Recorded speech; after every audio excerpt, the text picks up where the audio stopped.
Book of Genesis, Chapter 7. Yahweh said to Noah, "Come with all of your household into the ship, for I have seen your righteousness before me in this generation. You shall take 7 pairs of every clean animal with you, the male and his female.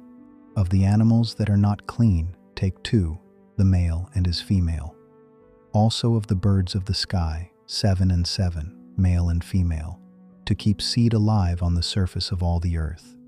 In 7 days I will cause it to rain on the earth for 40 days and 40 nights. I will destroy every living thing that I have made from the surface of the ground." Noah did everything that Yahweh commanded him. Noah was 600 years old when the flood of waters came on the earth. Noah went into the ship with his sons, his wife, and his sons' wives, because of the flood waters. Clean animals, unclean animals, birds, and everything that creeps on the ground went by pairs to Noah into the ship, male and female, as God commanded Noah. After the 7 days, the floodwaters came on the earth. In the 600th year of Noah's life, in the 2nd month, on the 17th day of the month, on that day, all the fountains of the great deep burst open, and the sky's windows opened. It rained on the earth 40 days and 40 nights. In the same day, Noah and Shem, Ham, and Japheth, the sons of Noah, and Noah's wife and the 3 wives of his sons with them, entered into the ship. They, and every animal after its kind, all the livestock after their kind, every creeping thing that creeps on the earth after its kind, and every bird after its kind, every bird of every sort, pairs from all flesh with the breath of life in them, went into the ship to Noah. Those who went in male and female of all flesh, as God commanded him. Then Yahweh shut him in. The flood was 40 days on the earth. The waters increased and lifted up the ship, and it was lifted up above the earth.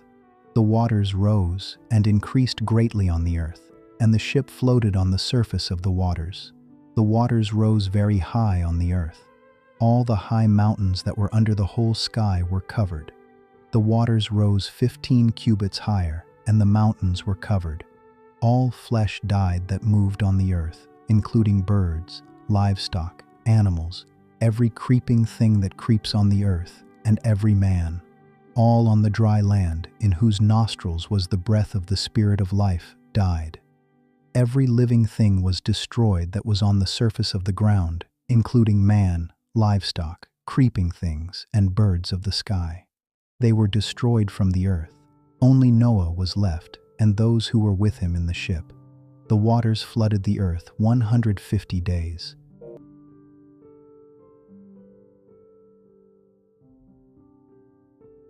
Book of Genesis, Chapter 8. God remembered Noah, all the animals, and all the livestock that were with him in the ship, and God made a wind to pass over the earth. The waters subsided. The deep's fountains and the sky's windows were also stopped, and the rain from the sky was restrained.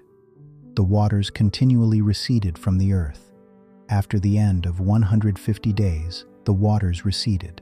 The ship rested in the 7th month, on the 17th day of the month, on Ararat's mountains. The waters receded continually until the 10th month.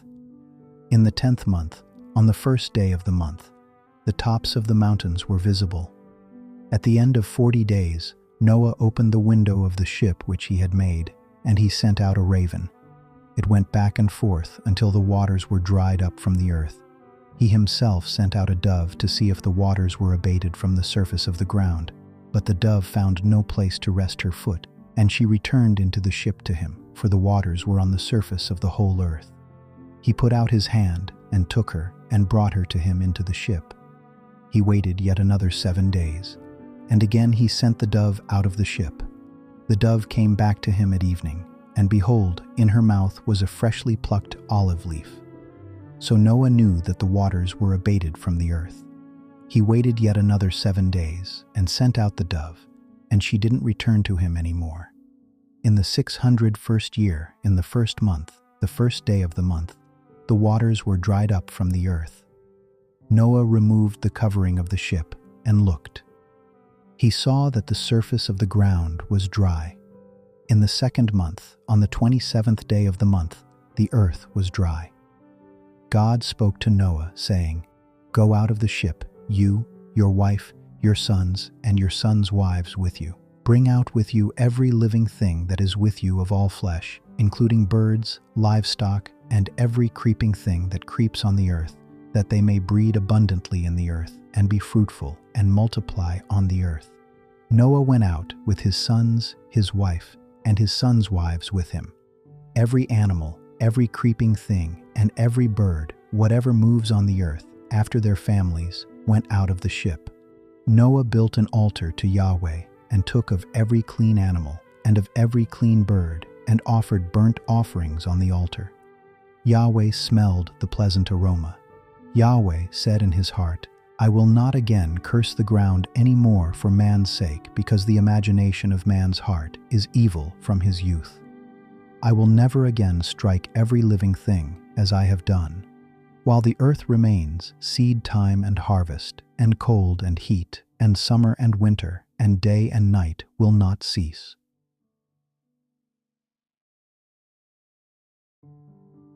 Book of Genesis, Chapter 9.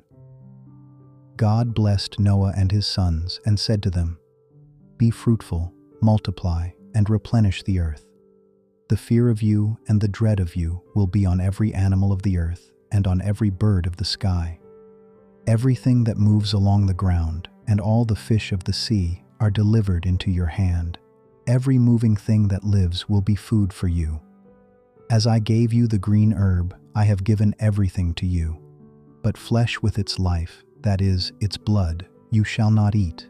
I will surely require accounting for your life's blood. At the hand of every animal I will require it.